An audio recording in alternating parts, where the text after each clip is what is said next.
What's up, everybody? It's Proper, or as they call me, Jermaine, from the cave. This is my AMA, so hopefully I can answer some questions you guys are curious about me. Let's do it. Growing up, who were your biggest inspirations or role models? That's a good question. Growing up, I was a big Power Rangers fan, so I always looked up to either the Red Ranger or the Green Ranger, so we could go with that. And as I got older, I started watching Fresh Prince, and I kind of looked up to obviously Will Smith.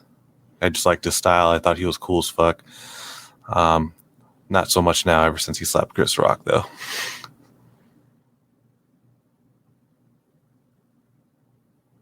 Do I have any hidden talents or hobbies? I wouldn't say I have any hidden talents. I don't know. I like to do photography on the side, and people do say I have a good eye on it. I personally don't know if I do. I just take a picture.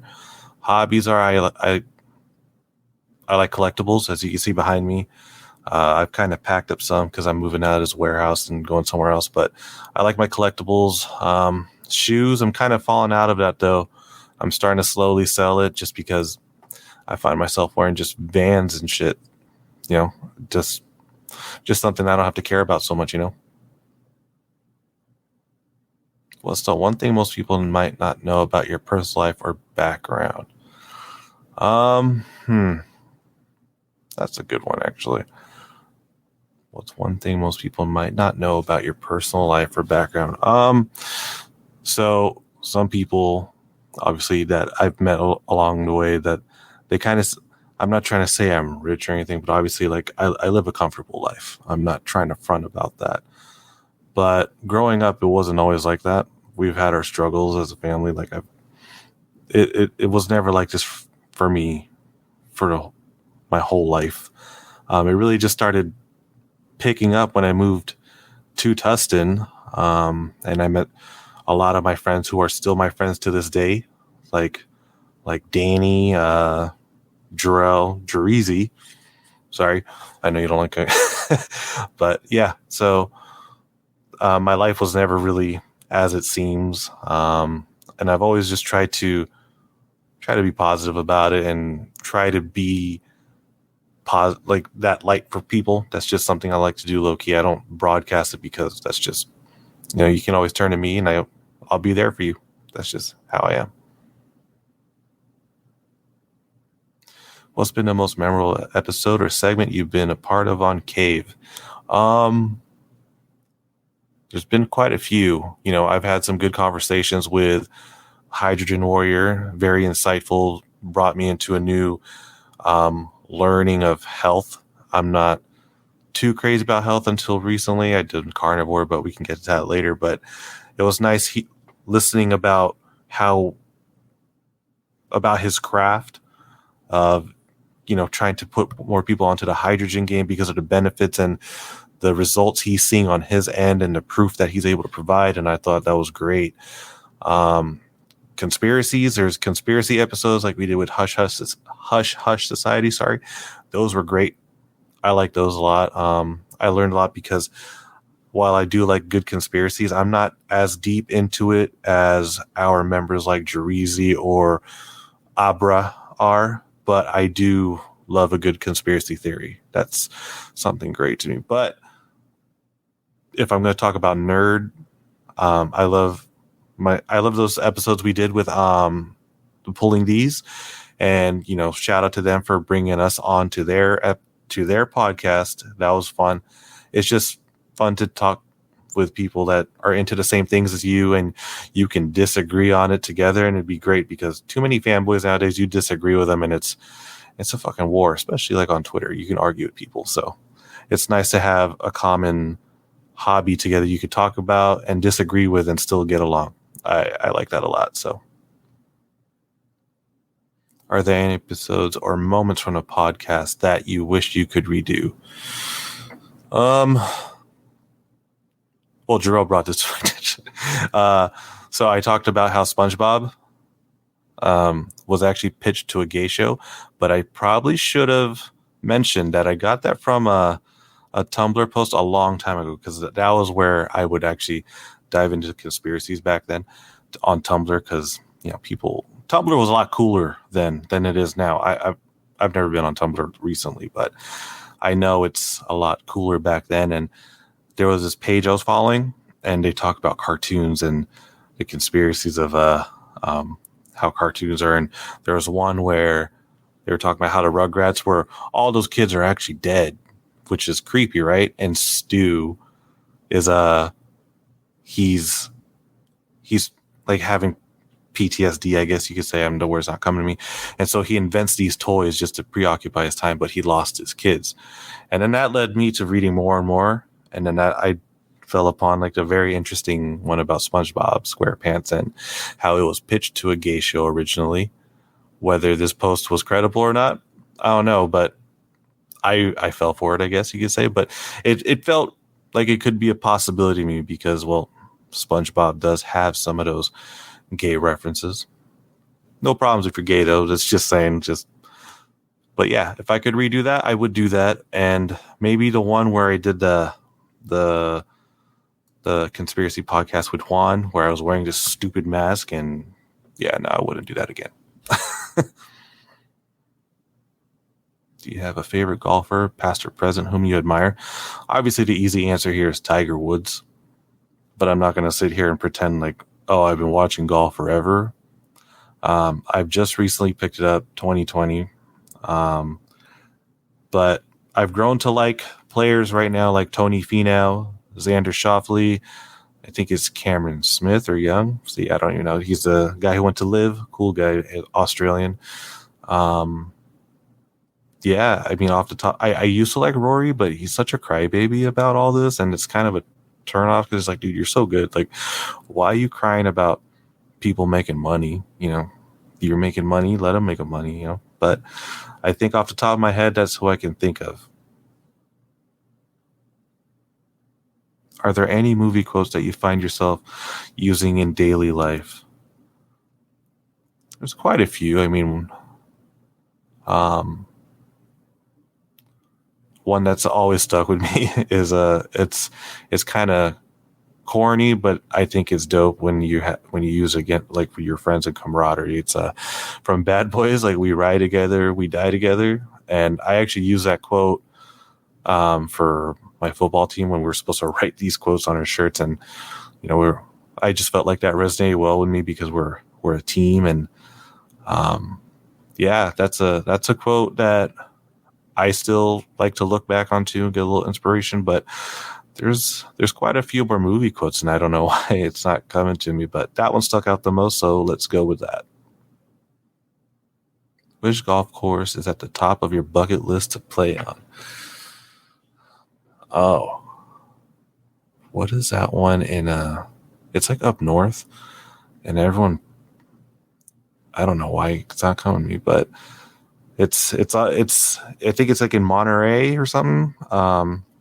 But it's by the beach, and it's just a bucket list destination for a lot of people. And I'm a sucker for a nice view and around a golf with some friends. But I wish I probably should have smoked so much before this, but yeah, it's up north. But if I'm going to say the Tiger Woods golf course would definitely be one of them, because it has that cool, was it a 19th hole, where it's just this coolest thing. Like, they threw dynamite in there to blow up this area so they can have like a little cave, and cave, shout out to Cave. But it's a 19th hole, and it's just, look it up. It looks dope.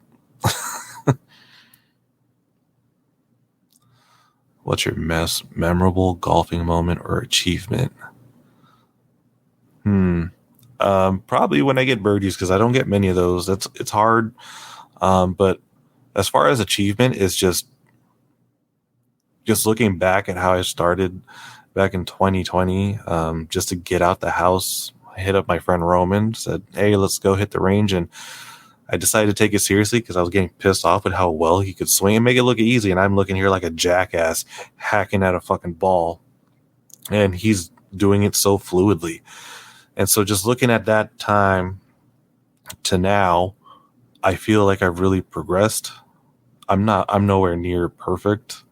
I don't think I'm close to that at all, but I can say I could if I'm to play with people, I can hang a little bit. I'm not going to have the best score. I don't think I would, but I still shoot like 90s, 100s. I'm still flying around in there. But my progress from the day I started taking it seriously to, let's say, today, that's my biggest achievement. Just being able to hit the ball semi-consistently straight. If you could play a round of golf with any three people, dead or alive, who would they be and why? I don't know why, honestly, in my head, it comes Donald Trump. I think it'd be kind of cool. I mean, a lot of people give him flack. They hate him, whatever. I think I would like to play with him because he seems like, yeah, he's probably not the smartest guy out there, but he seems like a fun guy to hang out with. You know, just talk to him about anything. No holds barred, right? I think I'd like to also play with Michael Jordan just to see. I mean, I'm never going to be able to play basketball with that guy anyways, right? So why not do golf? That'd be cool. Steph Curry, believe it or not, I'd like to play with him. He's a very good golfer. He got that hole-in-one at that celebrity event. I think it's amazing how this guy can be so good on the court and still kill it on the golf course. Was that 3? Yeah, I think that's 3. How do you prepare for a cave episode, especially if it's a topic you're not familiar with? I honestly try to research more about the person. I'll try to watch a couple episodes if they have any content out there for me to gauge about what they're about and see if there's anything I know about it. And sometimes I try to have things ready. Like I generally have general questions or something I'd like to bring to the table to ask. But I also like to riff off, my other co-host, like Jerizi. He's very familiar with a lot of topics we talk about, really. He's the front man here. So all credits to him. But I really kind of just like to riff off of them. And then like if they say something that interests me, I kind of just try to put that into the conversation. So I guess you could say a lot of things I do is improv, just trying to get a feeler to conversation, because we actually try to stick to a set list. And when we hit the set list, we find out we're not really following it because we're just vibing so well. So me personally, after doing that, I see like we can have a set list, but regardless, we're going to be able to just riff off each other. And it always feels organic. And that's what I like about it. Are there any behind the scenes cave moments that still make you laugh when you think about them? Oh yeah, definitely.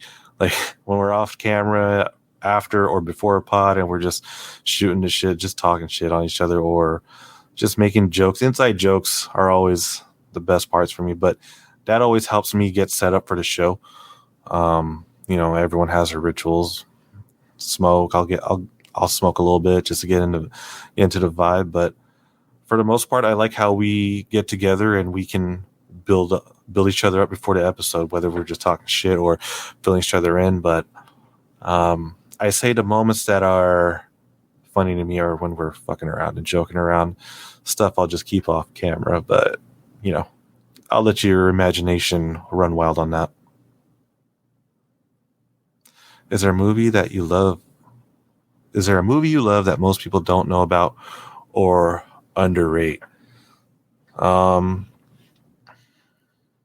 actually quite a few. I have such a weird range of movies that I like watching. Like I like watching dramas just because if there's a good story, I'll watch it. But I don't like watching sappy shit.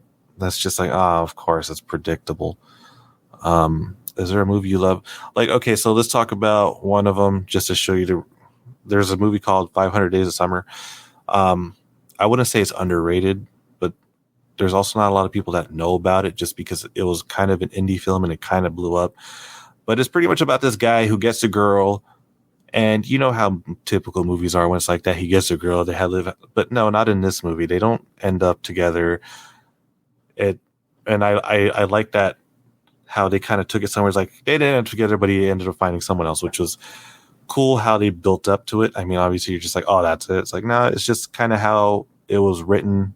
And I like how the story was told. Another good one that I think people underrate. It kind of has a cult following. Let's go to Disney. Goofy movie. I love that movie. I'll still watch it. That opening scene where Max is singing to Roxanne's always dope as fuck to me. But yeah, so those are two. I'm just pulling the two that first pops up, so we'll go with those. If you could have dinner with any fictional movie character, who would it be and why?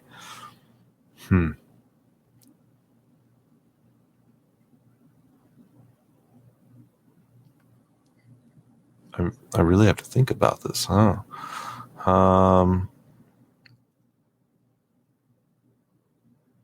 Let's say,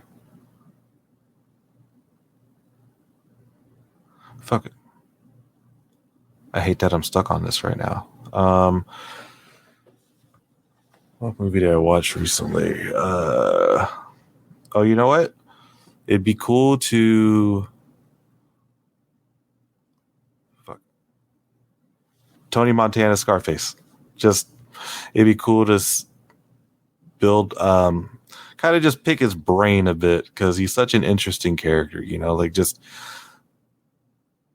how obviously in the movie he builds a fucking empire. If you haven't seen Scarface by now, there's just something wrong with you. But how he builds this empire, he's just this nobody, and he builds it. It's just, imagine sitting there having this conversation with someone who, despite what he's doing, you can pick at his brain, because you look at that as like, this guy did not stop at anything to achieve what he wanted, and he built this fucking empire. Obviously, it came with a downfall, but you know, the rise to get there.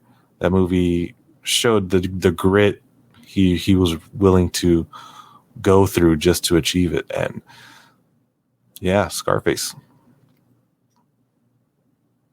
If you could, Marvel or DC? Can you put that back up? Which do you gravitate towards more, Marvel or DC, and why? I would say DC. I'm a fan of both. Don't get me wrong. I'm not a fanboy who thinks one is better than the other. I think Marvel definitely makes better movies than DC. But DC does make better animated movies than Marvel, in my opinion. Though Marvel, as Jerizi would say, that the Spider-Verse movies are pretty up there. And I think those alone could be in contention to go against a long list of DC movies. But I gravitate more to DC because I just like the dark stories it tells. You know, it's very, as you grow older, those are kind of stories you're still probably going to read into. I like how it's brute, like especially with Batman. There's like the Dark Knight Returns, that whole series. That's a great one because it just shows it. They're not afraid to get graphic, is what I like about DC. Let's just put it that way. Obviously, Marvel probably would have had that chance. So I'll be fair. Marvel was purchased by Disney, so I understand they got to tone it down. But, yeah. So I just prefer DC just because of how they don't really have that hanging over them. They can kind of make crazier stories, and you know, like if you guys have seen Peacemaker, that's one show that you're like, I need to finish it.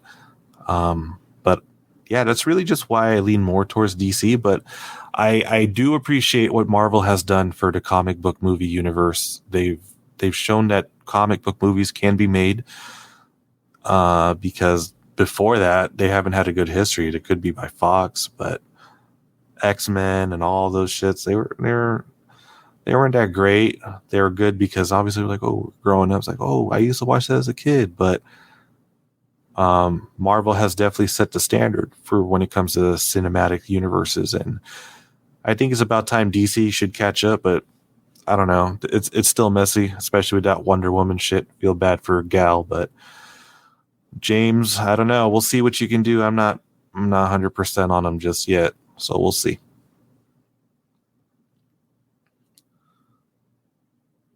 Which comic book character do you believe deserves more limelight or a standalone? Spectre from DC. I love his story, and they made a short. If you guys haven't looked, just watch the DC short. It's on HBO Max. It's such a, I don't know much about him. I'm going to be honest, but I've seen like little stuff about him. Like I see comic book cutouts and things like that. And then I saw that short movie. He's pretty much just this guy from, I could be wrong here, but he's a shapeshifter. Let's call it that. And I guess I would call him more of an anti-hero because he kills. So, I think I would like to see him get some sort of, even just like a show on HBO Max, because I feel like there's so much you can do with his character. Another one, let's pick one from Marvel. I think it'd be kind of cool to have a Sabretooth show, just to show that Sabretooth side, because we always hear about Wolverine, and I'm a huge Wolverine fan. I love Wolverine.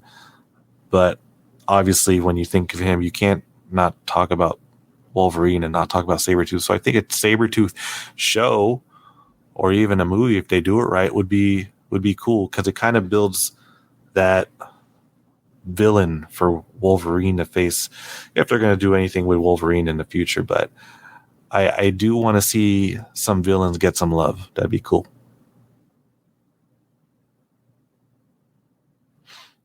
How did you first get introduced to sneaker culture, and what drew you in? So, my brother's friends, they would always come around, and I kind of always liked nice shoes, but I wasn't into shoes like I am now. I've always appreciated a nice clean pair. But what drew me in was my brother's friends were wearing Nike SBs, and honestly, Nike SB is probably what catapulted sneaker culture to what it is now. Sneaker culture has always been big, but not to this degree. And I think that all has to do with Nike SB, my personal opinion. People might say, no, it's Jordans, but Nike SB really created that hype, those dunks. You didn't have it, oh well, because shops only got one shipment, and if you didn't get it, oh well. And that's what made it so I'm blanking out so much today.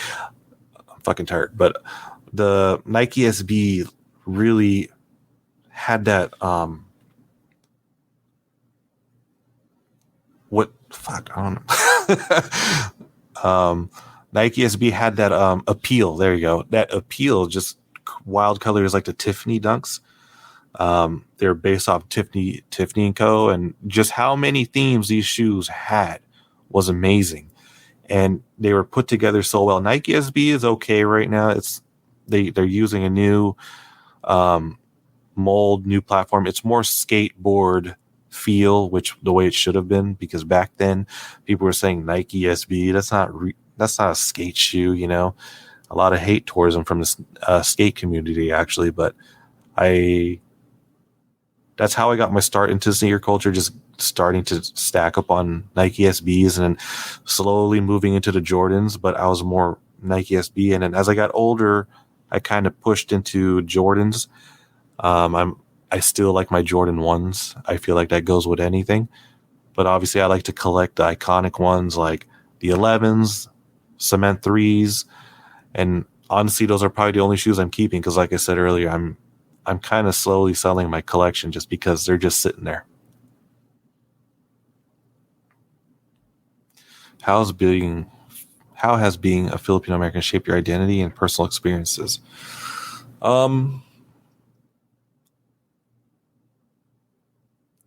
Being Filipino American, I understand there's a lot of Philams who feel like they're out of touch with their culture.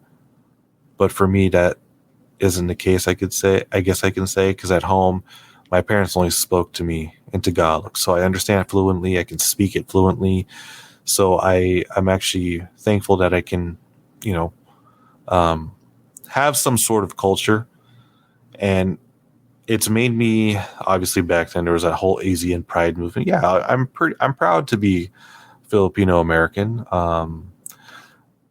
And I think it's important to embrace those roots and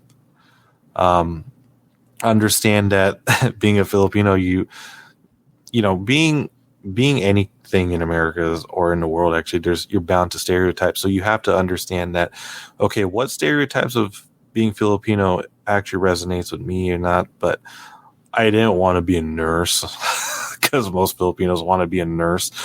I don't think they want to be, but they're just kind of bred into, hey, you're going to be a nurse or a post office delivery guy. But I'm proud to be Filipino, but I also don't want to fall into the regular norms of that either, of the expectations. I want to, be doing something else with my life, because I've got a lot of Filipino friends who are nurses, or, they all kind of do the same thing. And I embrace my culture, but I also want to shape my identity into saying, like, we don't have to just be known to be nurses, even though there's your nurse at the hospitals of Filipino. But I want to be proud of who I am, but also not let that box me into saying, okay, you're Filipino, you can be this. So I feel like I let it shape my identity, and understanding like this is who I am, and there might be expectations of me, or there may be bounds to people saying like, oh, you can't do this, you can do that. I try not to let that get to me. And personal experiences, a lot of people love Filipinos, apparently. Every time I meet someone, they're like, oh, I love Filipinos, we're friendliest people. And I guess it's true. I'm pretty friendly, and Chirizi's friendly, or the other Filipinos on our group are friendly. And I think it's just how we are. But yeah, every time people find out I'm Filipino, I always get some sort of like love for being that. And that's cool. But I don't take that as I don't think me being Filipino is better than you. Not at all.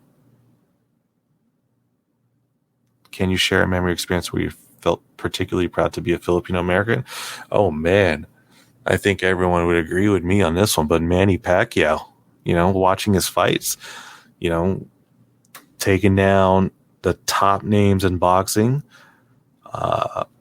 just to be in that moment and having friends over and watching his fight, and people, or having friends who are not even Filipino, rooting for your guy because he's Filipino. You're proud to be Filipino because of him. And for me, I'm sure there's a lot more things I'm proud of being Filipino for. But when you say I'm proud that we have Manny Pacquiao, arguably one of the best boxers in the world. Jirizi's, I know deep down Jirizi's a Manny fan, even though he loves Floyd. I mean, Floyd's great. I can respect him on that. But yeah, so particularly proud to be a Filipino American was watching his fights and people saying, dude, that guy's fucking crazy, and knowing that he's one of us. Filipino food has been gaining recognition globally. What's your favorite dish and why? I love sisig, crispy sisig, because I know there's different variations of it. But sisig I can't get enough of. Like, I'll sit there and eat it, and it's just deep fried, crunchy pork belly goodness, and sauteed, and onions, bell peppers, and just other things that hold it well. I mean, people make it with egg or liverwurst. It's just, I feel like that'd be a great introduction, and the people who want to try Filipino food. Obviously, there's safe ones like adobo. I like adobo, but I have it so much that I'm tired of it. But sisig, I definitely love that. It's just that it's juicy, it's crispy because you got that pork belly skin chopped up in it. So in every bite, you got this crispiness along with a little heat because it has a little spice to it. Yeah, I would definitely pick sisig. What are your thoughts on virtual reality gaming? Do you see it as the future of the industry? Oh, of course, it's definitely the future. Tech is only going to get better. 100%. Tech is vastly improving every day, and I don't think people realize that. Me personally, I can't do virtual reality gaming because I get nauseous as hell. But it depends on the game. I tried a racing game on the PlayStation VR, and man, I couldn't even finish a lap. I remember just signing off. I was like, I'm done. And then I remember I had to go get a haircut, so I drove nauseous as fuck on the way to my barber, and I didn't feel good. I told him midway through the cut, I was like, I need to go to your bathroom. I'm sure you can imagine what happened there, but I'm not a big fan of virtual reality gaming myself, but I do see it getting huge because at some point games are going to change drastically, because right now, admittedly, yes, there's a PS5, there's an Xbox. It's fucking impressive with what they can do, but it's also more of the same now. It's just improving graphics. Oh, here's a new storyline. Great. Those are all great things, but at some point gamers are going to get bored of that and want to be fully immersed in it. And I think that's where VR is going to take over. Like Ready Player One, I feel like that's the best I could say the future of where VR gaming is going to go. Which video game universe would you want to live in if you had the choice? I'm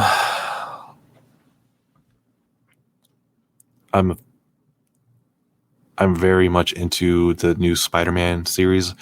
Miles Morales, I feel like that universe is dope. I would say let's go with that, or the Uncharted series. That's another game where I was just lost in, just playing. It's just, it captivates you. Great stories, it all just meshes well. But yeah, if I was to pick, it'd be the Uncharted series, because I'm a sucker for like the treasure hunting of that game, or Spider-Man. Just the web swinging is addictive in that game. I could sit there and just web swing for fun and do tricks, but when you go around that New York City as Spider-Man, you're like, it's so crazy how they made that shit so detailed. Obviously, it's a simulation. Let's call it that. But yeah, I would pick either of those two. How do you decide which sneakers to wear for the day? Is it about outfit, mood, or occasion? I'd say it's a little bit. It's a little of the three. Sometimes I'll be feeling like, you know what, I want to wear the J's today. I haven't worn them to just sit in the closet, or an occasion I'll bust out some nice shoes, but for the most part, I just, my dailies are my Vans or simple shit like that. More recently, these Crocs that I got. But for the most part, the sneakers for the day depends on my mood or the occasion. If it's just an everyday kind of thing, I put some basics on and just go about my day. But if it's an occasion, I'll look at it. Most of the times I'm rocking a Jordan 1 or something.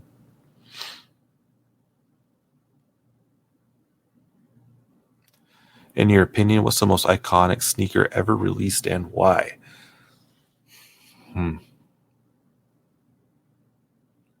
I think that one's a very tough one, because for me, like, just dating back to how I got into it, I think the most iconic sneaker ever released was a Tiffany Dunk SB, because that is on every sneakerhead's grails list, and luckily I still have one.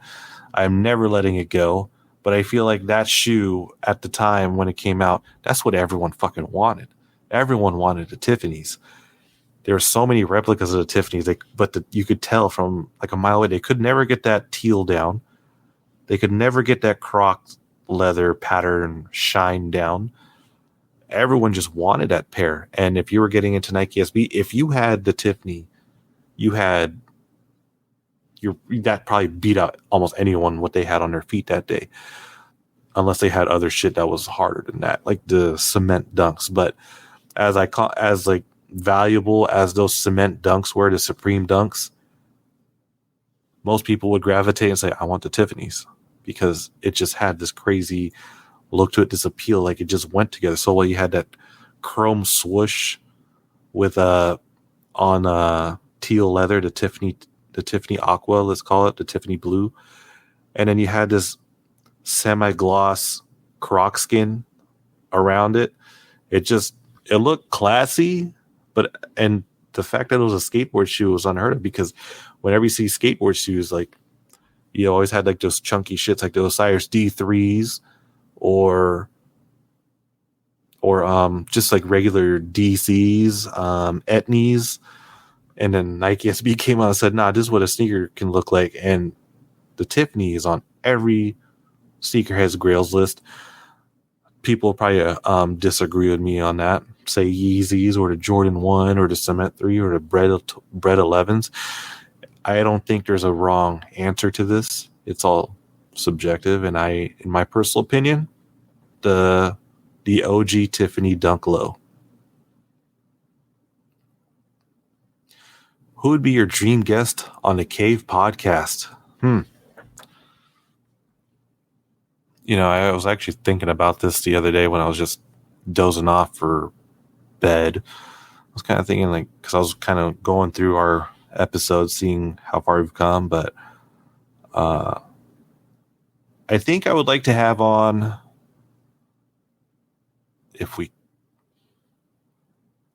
now I'm thinking about other names because they're just kind of, let's say Robert Downey Jr., because he was really someone that I feel like he's got such a crazy history, and how he built his, how he resurrected his career, obviously with Iron Man, but I'm sure most people do know about his troubles back then, like especially with drugs, and people thought like that was it for him. And what happened? He turned his life around, and he became arguably one of the biggest superheroes on screen, that people still hope that he has a chance to come back. I think it'd be great to talk to him and just ask about his experiences from having hope as a young star to falling into those drug habits to turning his life around and becoming one of the biggest stars now. And he had a pretty good fucking role in Oppenheimer. I thought he played I thought he played his character really well. But yeah, I think Robert Downey Jr. it'd be nice to have him on, because he seems like a very personable person as well. It seems like he'd talk about anything with you. He just seems like a very cool guy. And yeah, I'd like to pick his brain about everything that led up to Iron Man and after. What gaming genre do you prefer? RPGs, FPS, strategy, adventure, or something else?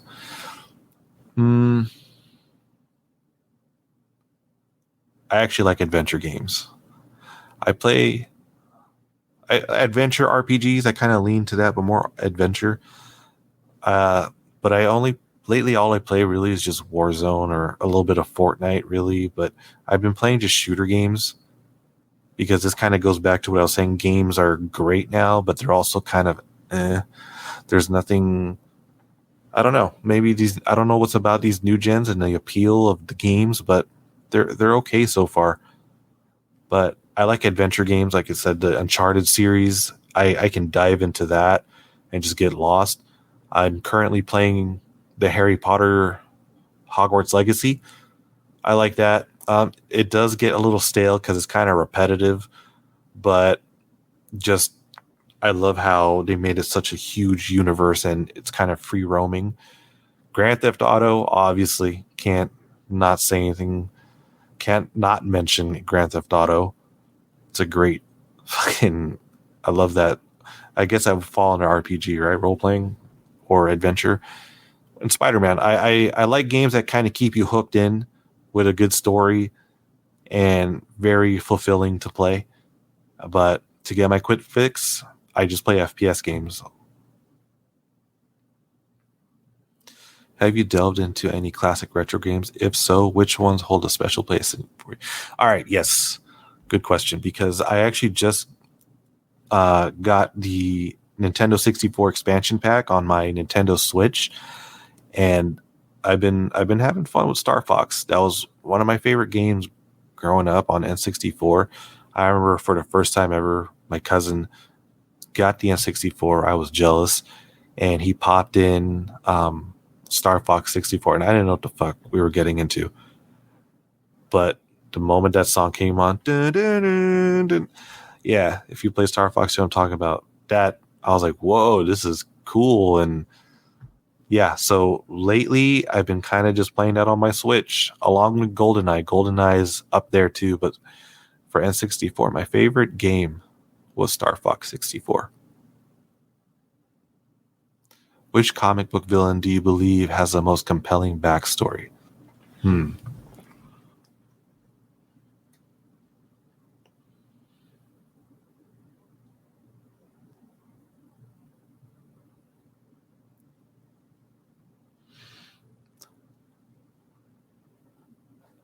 Joker. It's an easy one to pick, but also let me explain, because every time they write about the Joker, everyone has their own interpretation of what his history is. There is no definitive history of the Joker. Obviously, like for the Killing Joke, the whole background of him is he's a failed comedian, and he's tired of being a disappointment to his wife, like a husband who can't provide, and he's starting to get to resent her because of these side comments she makes towards him about, making him feel lesser, which drives him to the point. Obviously, he does a job, and because of that, everything just goes to shit for him, and he falls into the acid, becomes the Joker, loses his family, and it's just, there's so many ways they can go with his story, and that's what keeps you hooked, because you don't know what he's about. And in The Dark Knight, the Heath Ledger Joker, he actually tells two different stories about who he is, and either one could be right. You don't know which one it was, but that was so great. Like, one of them, his father was a drinker, or the other one was, the story was because his wife got scars, so he cut them on his face to make her feel better, and she ended up hating him and could not stand the sight of him.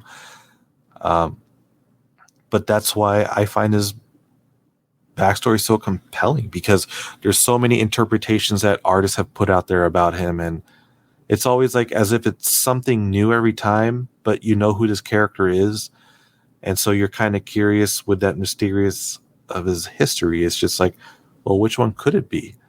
And then I think that's up to your interpretation. So whatever you feel like resonates with you, you stick with that. If you were to recommend a film for a perfect movie night, which one would it be and why? A film for a movie night, which one would it be and why? I mean, I guess that would depend on what the mood is, right? If you're going to be at home watching a movie with your girl, if she likes those lighthearted comedies, 500 Days of Summer, like what I said, that's cool. Action, there's a lot of good action movies. Something cool would be it's a Clive Owen movie. I forgot what it's called, because I was just watching it recently again, but I don't know why I can't remember it. But let's go with for an action movie, Terminator 2. It's a classic. I think you have to respect the classics, and for the visual effects for that time, it's crazy, right? What they were able to do with that movie. Adventure wise, I would say Rogue One from Star Wars. It's science fiction, let's put it that way. It's, in my opinion, the best Star Wars movie since the whole Rey and Kylo Ren era. I don't even know what you call that. I'm not a big fan of that trilogy, and I honestly think out of that, the best movie to come out of there was Rogue One. So I would say there's 3 different movies for whatever your mood is, so pick one of those and you can't go wrong. What's one thing you wish more fans knew about the inner workings of Cave? One thing I wish they knew was that we're all very much alike. We all share the same interests as the fans. Really, we put this, Jarizi put this together to bring in people with common hobbies, and just people who deep down are just geeks, nerds about different things, but we all come together to respect it. we all have different things to bring to the table. Like one thing that I wish people knew more is that, we got different hosts or members, I should say, that contribute different things. Like Jerizi, he likes to dive into the whole conspiracy and the unknown kind of thing. And for people who like to dive into that, he's got a lot of information for you. And Danny, kind of, I would put him there too, because Danny's the guy to question for you and kind of put little his perspective into it. And him and Jerizi kind of riff off very well when it comes to that. Then you got the sports crew who really just live sports. That's the reason why they're on sports. You got Naro, you got Francis, you got Zach. I might be missing a couple more. If I am, sorry, but they contribute to sports. But what I wish they knew the inner workings other than that was how much we're trying. So Jerizi especially, how much we're trying to make this more than what this is. This is not where we're settling. We have so much more vision about where this can go and the potential and the outreach. And that's something that we dream about and something we're trying to work towards. It's not just going to be this. It's not going to just be podcasts and random Instagram posts, things like that. We're trying to build a community here. And hopefully, if you're just tuning in, this is a community you join, because this is something we're very passionate about. We want to connect with you. We want to connect with other sides of the world through the podcast and kind of give them a platform to talk about the things that they believe in without us judging it, with just us wholeheartedly wanting to learn. That's what we do. We just want to learn about different kinds of things because the world's a vast place. You gotta learn more than what you know now. Are there any conspiracy theories that you initially believed but now dismiss after further research?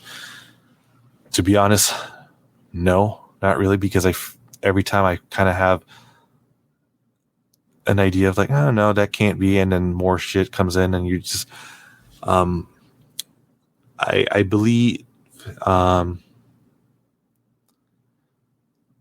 yeah, I just believe that conspiracies, no matter how much if you debunk it, there's always going to be someone coming in with another perspective, and it kind of draws you back in.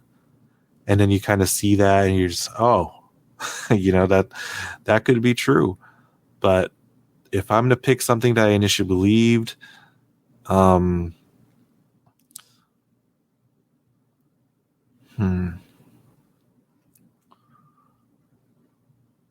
don't believe that everyone on that Epstein book list is a pedophile. Let's just say that.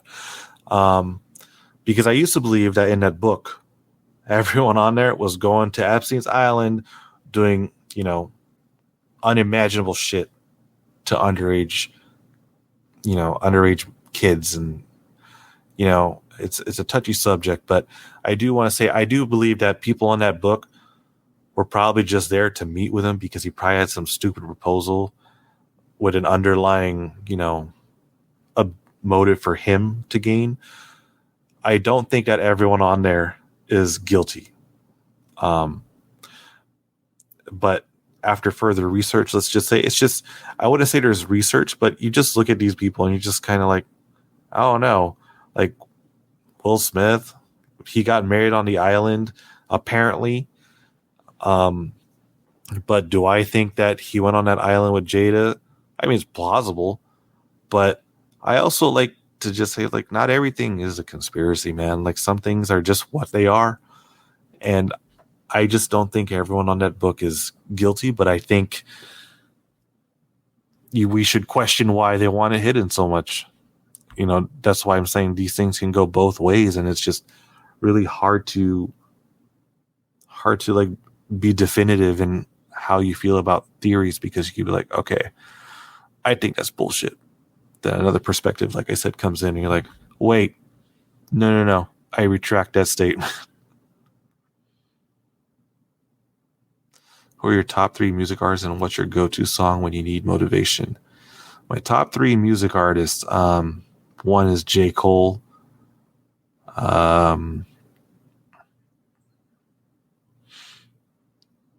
Second, let's go with Ocean Alley. I'm gonna go so obviously there's my hip hop rap. Then my indie alternative would be Ocean Alley, great band from Australia. And then the third one, let's see, what have I been listening to? I've been listening to just old shit lately. I don't like the new stuff now. Kanye. Let's go with that. I like Kanye, no matter how much flack he gets. But a good song that when you need motivation is when you just bump Power. I think that build up and great song. Yeah, I like Power.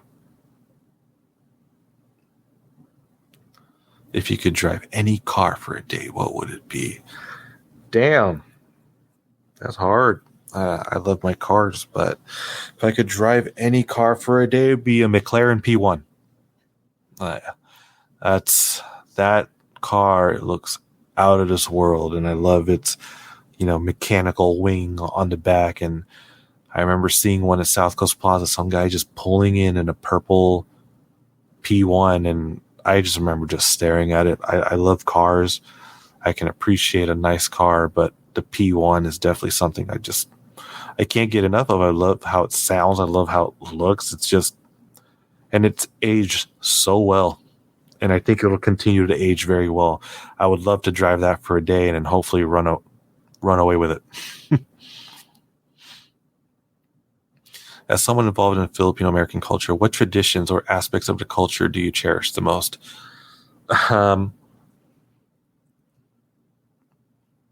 Just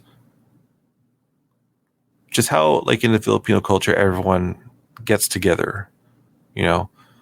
I like that very much. Just everyone coming together, almost over anything, really, just to get together. And it's always like a family thing, even though like these people aren't your family or things like that. That's just the Filipino hospitality. Let's just say very inclusive. It doesn't matter who you are. You come in a house, you're going to have a tita stuff some food in your face and tell you to eat, tell you you're skinny. Even if you're big like me, they're going to tell you, no, you need to eat more. But if you're big, they're going to let you know it. But it's all love. Don't get offended if you've never been around Filipino culture like that. If they call you fat, it's a good thing. Usually they like it when you're big for some reason, because it means you're eating. When you're skinny, they're like, oh, you're so skinny. But I like the inclusiveness of it and just how everyone can get together and enjoy a great time. And one of the best things to watch too, part of Filipino culture, and I'm sure it's a lot of Asian cultures as well, but karaoke time. Because while I don't participate myself, I don't sing, so I don't want to ruin the night for everyone. But that's just part of the thing. Everyone gets together after everyone ate, everyone has drank and continues drinking. They get together, do karaoke, and people just go off, and you see your uncles and your aunts, or as we call it, titos and titas, just going at it. Fun times. And there's like no song they can't sing, and it's crazy to just witness that.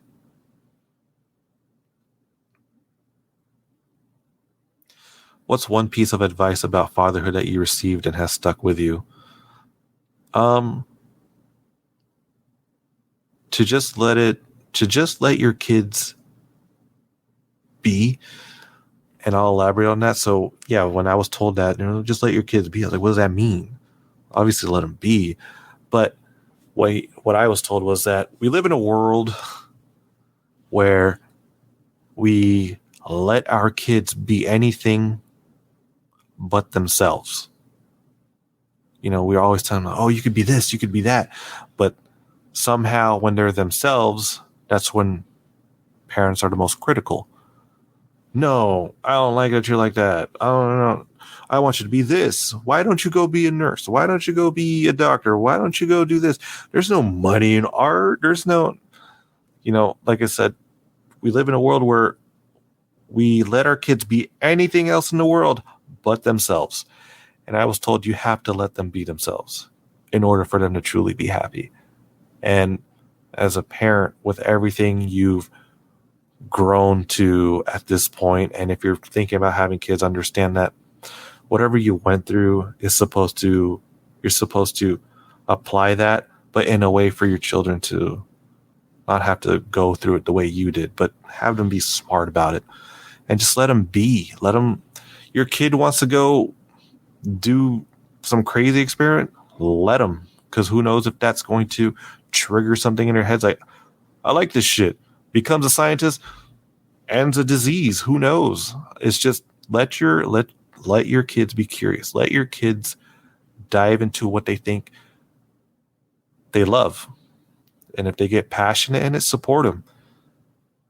Obviously, just don't let them do weird shit. Like none of my kids doing OnlyFans or working a pole, none of that. So if that's what your kid wants to do, no. But everything else, we want your kids to be anything they want, including themselves, other than stripper or OnlyFans.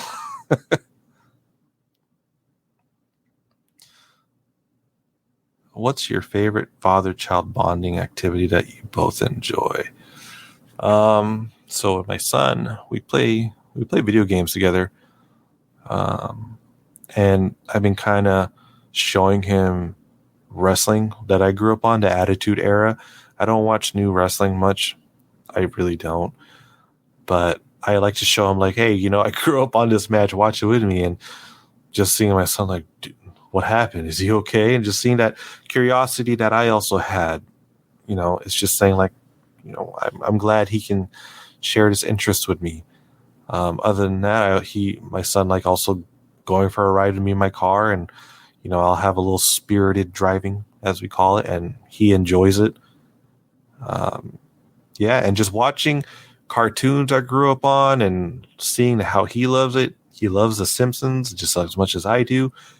He loves King of the Hill as much as I do. My lady, not a big fan of King of the Hill, but what I cherish the most is that I can share my hobbies with him from when I was a child and kind of reliving it with him, but also letting him kind of interpret it how he wants so he can have his own memory. I don't want it to seem like I'm throwing my childhood on him. Let's enjoy this. No, I want him to see this what I was.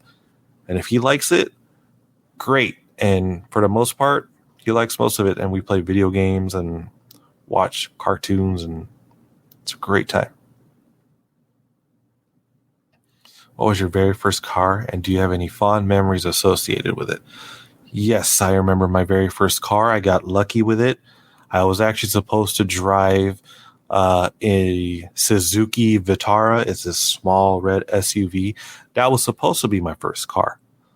But I got lucky. My parents blessed me with a Audi A4, and it was like the best car to me at the time. I still cherish that car, but I have so many fond memories associated with it because I remember I was one of the first to get a license in my group, and I was just driving everyone. We were just going places, man. It was a great time, and just almost, obviously not proud of it, but almost getting into accidents, but I didn't because I'm a better driver now. But just hotboxing it with my friends and having freestyle sessions with Jerizy and Danny, Ryan, just in there. Just Jerizy would always put on some beat, like let the drummer kick that, and they'd just be fucking freestyling, and I'd be stuck on stupid. I can't even think of a word to say. I'm just like, oh fuck, like kind of like what I'm doing in this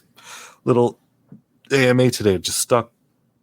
But so many great memories in that car, man. Just, it took me so many places, and I hope it's doing well wherever it is. Do you have a dream car or something you aspire to own one day? Yeah. The McLaren P1. But that's in the millions. So let's go down a little bit. The Lamborghini Aventador. I would love to have that. V12, man. But I think the most likely one I'm to get is a Porsche GT3. It's debatable. People don't call it a supercar. They call it a sports car. to me, it's a supercar because it's a very sought after car. And if you don't know, you can't buy a GT3 at a Porsche dealer. There's a vetting process, so that kind of gives it the exclusivity, right?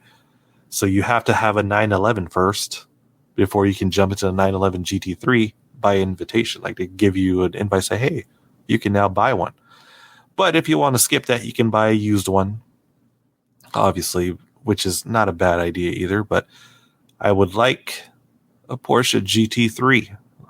I would very much be happy with that and content with that for the rest of my life, because at the end of the day, as much as I could have a P1 or an Aventador, I do not want to pay for that maintenance. Is there a particular moment in the Cave podcast that made you rethink or change an opinion on a subject? Oh yeah, I've definitely had a few of those. Obviously, we've talked about controversial things that many people will disagree with us on. Like, I can't say it because we'll get flagged, so I'll spell it and you can figure out, like the VAX. I personally didn't want to take it, but with the business we have, we were kind of put in a corner to do it.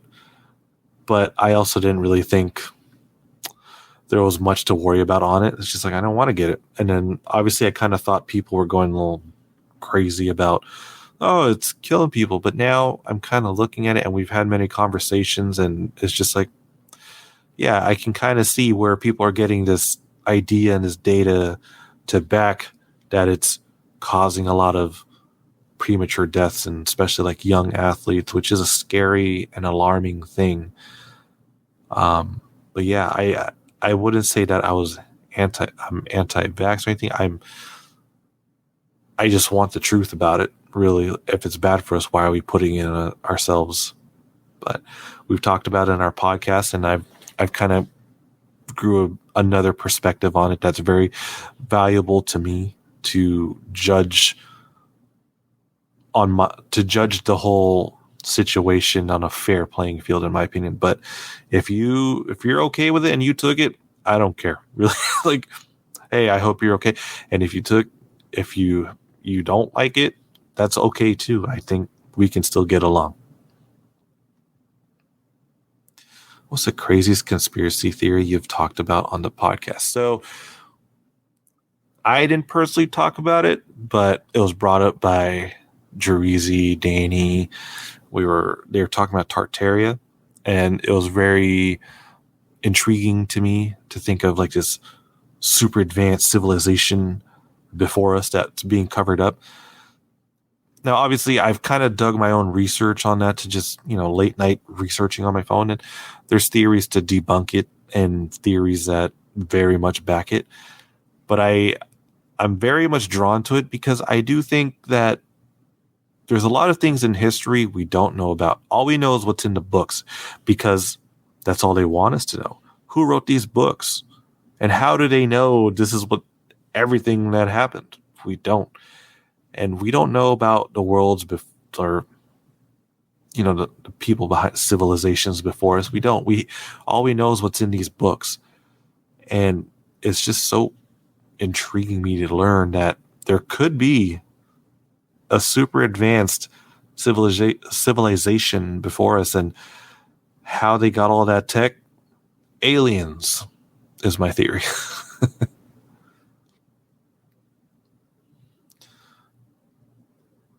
When it comes to classic cars versus modern rides, which do you gravitate towards and why? It's a mix of things, really. I love classic cars just because, they're timeless. They kind of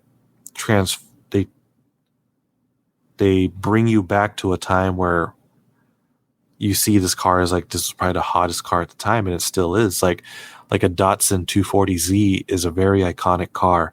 It's from the 70s, and till now people love that car. It just aged so well. The body lines, it's such a great classic car. And it's a Japanese car too, because back then it's all about muscle cars. And when that came on the scene, people were like, oh shit, that's a nice car. It's Japanese, and people were shocked about that.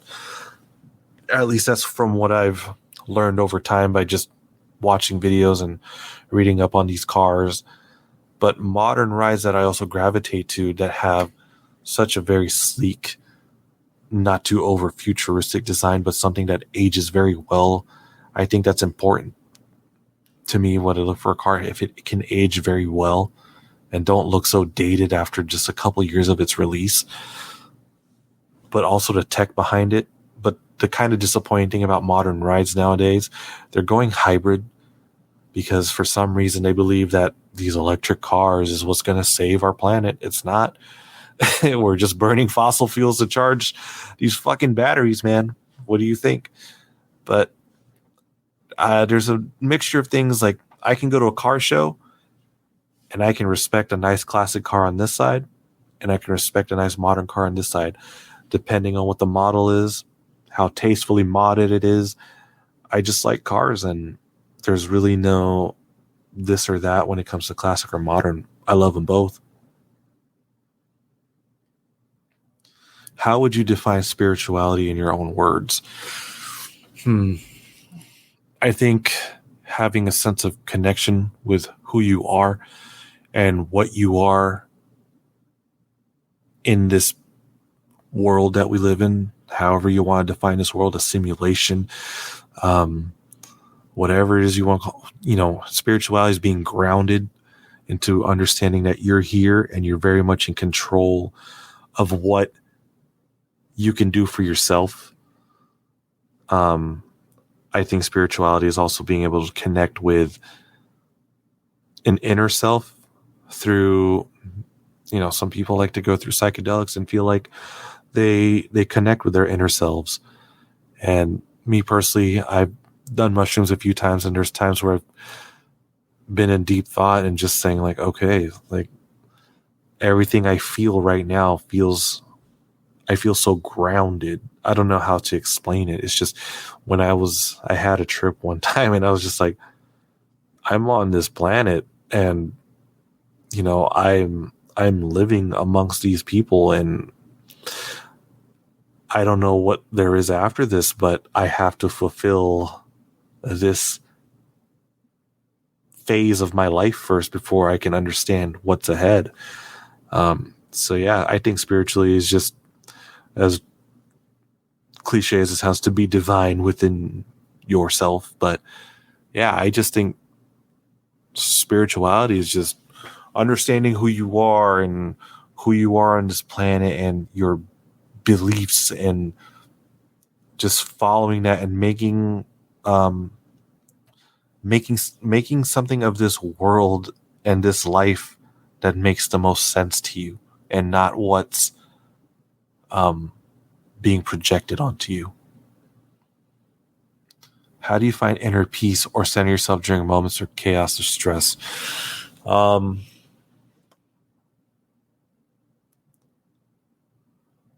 So during moments of chaos or stress, my mind tends to race a bit because you're kind of overthinking scenarios of how this shit's going to turn out.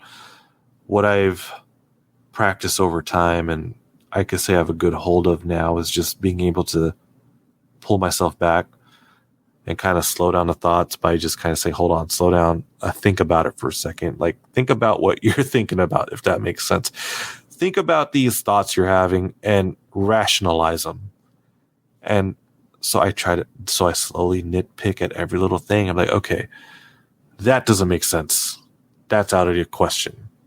So I try to just analyze each thought and try to see if there's any substance to it. That way I can clear the clutter in my head, and that way when it's more clear, I have a better understanding how I should approach this moment of chaos, or how I should manage my stress. Because, one thing that sat with me about stress is that, if you have a solution, why worry? And if you don't, why worry either? Because if you have a solution, you'll take care of it. And if you don't have a solution, oh well, you're just going to have to deal with it.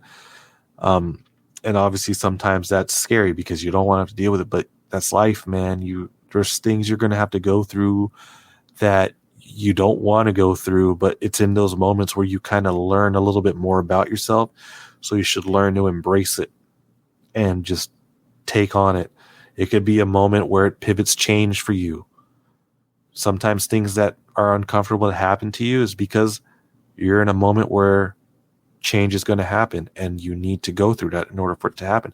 And if you avoid it, your life stays the same, but you're just going to have more anxiety going forward because you know that, yes, you avoided it, but you're going to have to face it again someday. So you kind of just live to fight another day, but at some point you're just going to have to face whatever it is you're stressing about, because if you have a solution, you'll be fine. And if not, you'll be fine anyways. In the vast realm of spirituality, what's one question you're still seeking answer to?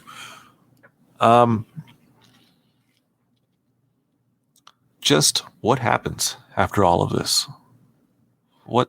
There's no answer.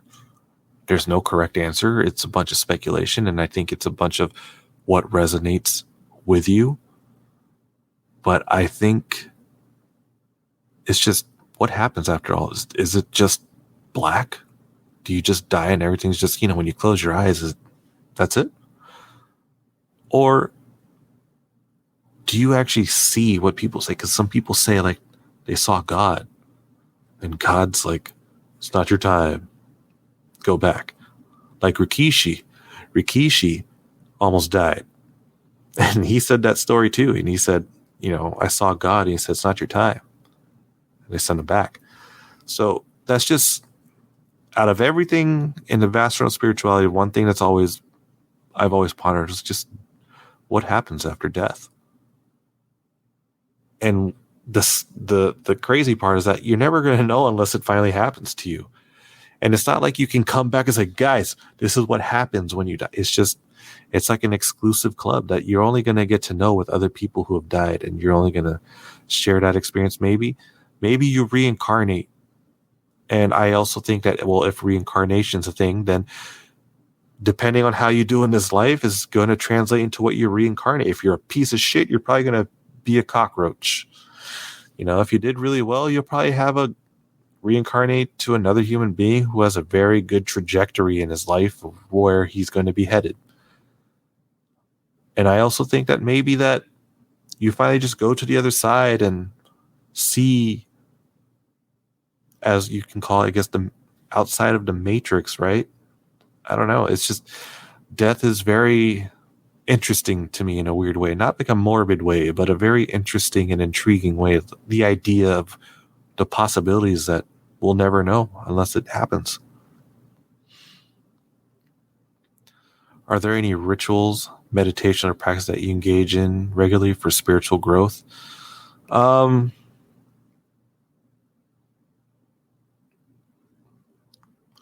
be honest, I kind of just take mushrooms because it makes me feel the most like spiritual, not like in a religious way, but I just feel spiritual. Like I feel connected with, I don't know what that is. I just feel connected, and I feel like it's at a moment in time where you can have these questions and, ask yourself things and try to get your answers. And I like doing that. But if I'm not taking any of those kind of substances, I just find ways to like just try and get some peace and quiet, and let my thoughts run and just kind of sit there and just think about what's going on and just try and clear your head, because I think everyone needs a moment of peace and quiet, whether that's going out for a run or just being in your room, just listening to peace and quiet, reading a book or just engaging in something that's like art, drawing, painting, something like that. That's just, I don't have like meditations. Maybe I should put it in my routine or any rituals. I just try to do things that calm my mind because, you know, there's a lot of things going on in my life just as a parent and juggling that and just amongst other things. So your mind's bound to run and it's just bound to think about everything that's going on. Oh, I forgot to do this. And I just think it's important to just be able to find yourself some quiet time and peace to deal with that and, you know, have a little clear some spiritual energy, let's call it, just to have some more energy because those things can be draining on you, man. Just having racing thoughts and just things that you constantly just thinking about, like, okay, I got to do this, I got to do that. How do you think the confirmation of extraterrestrial life would impact our understanding of spirituality, religion, and our place in the universe? Oh, that's a good one. I think it would impact our understanding of religion significantly because now people are like, well, wait, did these guys create us? Because I kind of lean onto the point that I think we are created by extraterrestrial life. And they've been watching us to see how we interact. We're kind of like their experiment. They're kind of seeing how we progress. I think there's like a game like that. I don't know the game. But I think it would impact how people think very much if it was to reveal that, you know, that God you believed in is not responsible for your life. It's the ETs, you know, and the spirituality of it is just, are we connected with them at some point? Are we able to connect with them, and how? Because that's something I'd be fucking crazy. I'd be willing to find out. Can we connect with them in some point spiritually? Can I see them? Can I contact them if I fucking take some DMT or something? I don't know. But as far as our place in the universe, if you think we're the only living things in this universe, I don't know what to tell you, man. We can't be. There's no way. It's impossible that we're the only ones in the universe. So I don't think it's going to have much impact on that. I just think that people are also going to understand, oh shit, there's other life beings that can come to us and take us out if we have the resources they want. So I guess our place in the universe would be more like, where are we on the food chain now, you know? Because technically we're not in the food chain. We're out of the food chain.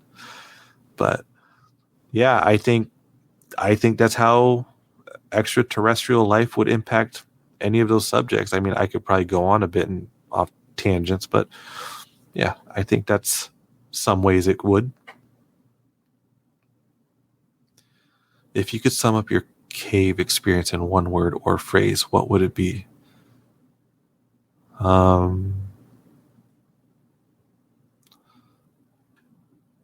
Excellent. It's been a great time.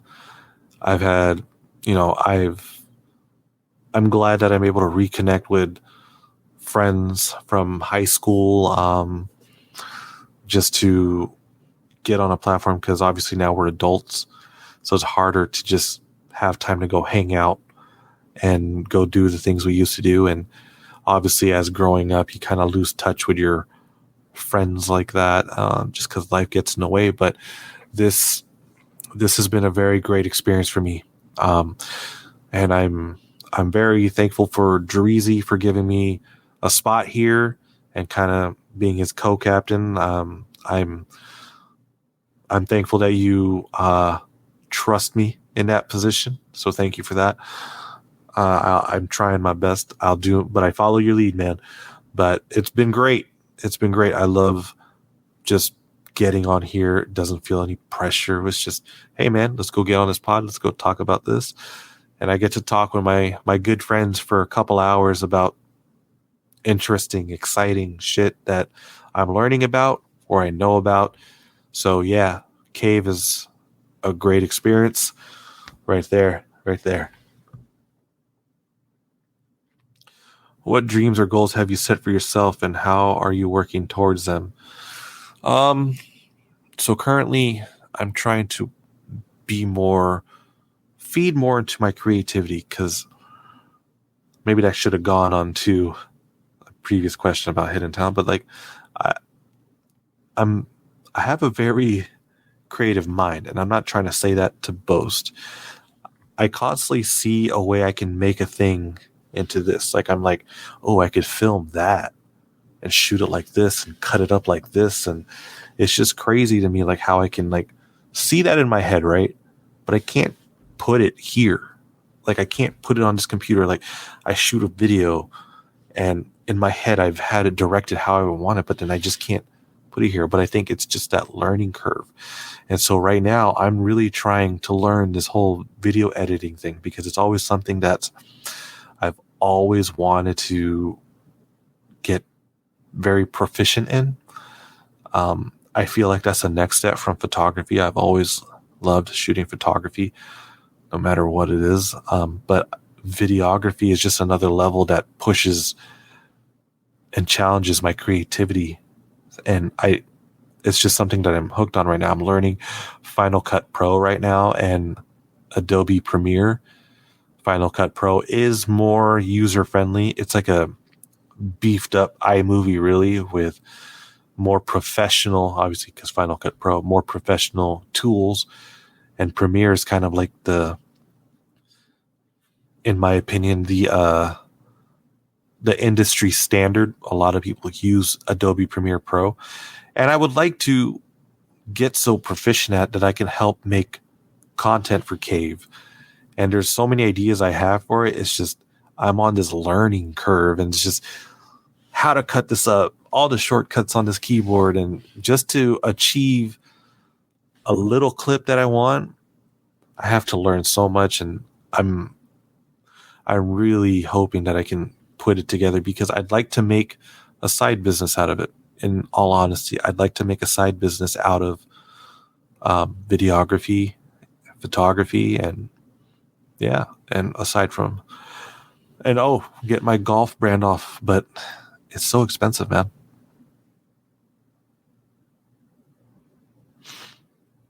Who has been the most influential person in your life, and what is the best lesson they taught you?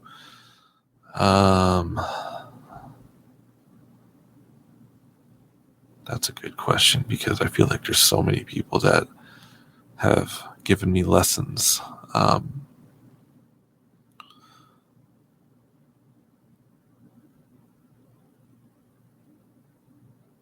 would say one of them would be my football coach, Coach Mustaine, because when I joined the football team, I wasn't in the shape of these kids. I've always loved football growing up, and that was always my sport. And just to join that team, and the intimidation and joining and saying, fuck, I got a talented dudes right in front of me, and just the lessons that Coach Mustaine taught me, I still kind of put together, like mental toughness, being mentally tough through adversity, facing it, and just understanding that, you're in control of your situation. No matter how much your mind tries to make you believe that you're not in control, you are. And I've learned that through Coach Mustaine's, maybe he didn't say verbally, but his coaching, making you believe you can do it in times in practice. Well, I was like, I can't do that shit, man. I can't do it, coach. And him yelling in your ear and just fucking pushes, yes, you can. And lo and behold, I fucking did it. And, I had some of the greatest years of my life playing football for my high school. Some of the most treasured time. But yeah, Coach Mustaine definitely had a significant impact on me. He was like, like a dad for me on the football field. My dad's very much present in my life too, but on the football field, Coach Mustaine for me was kind of like that for me, like bringing me into a world that I probably had no idea what the fuck I was doing in the beginning.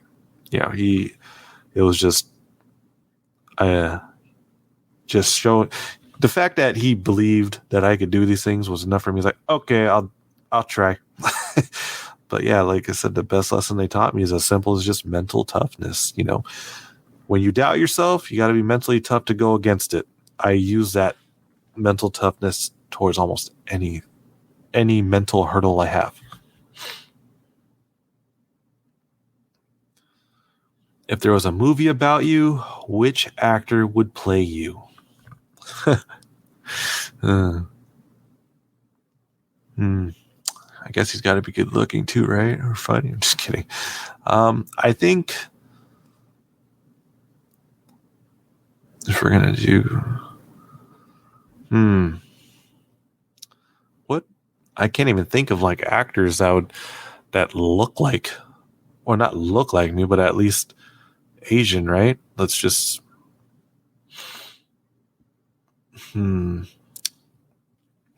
Let's just say it. I guess Dante Bosco, because it's the only other Filipino actor I could think of.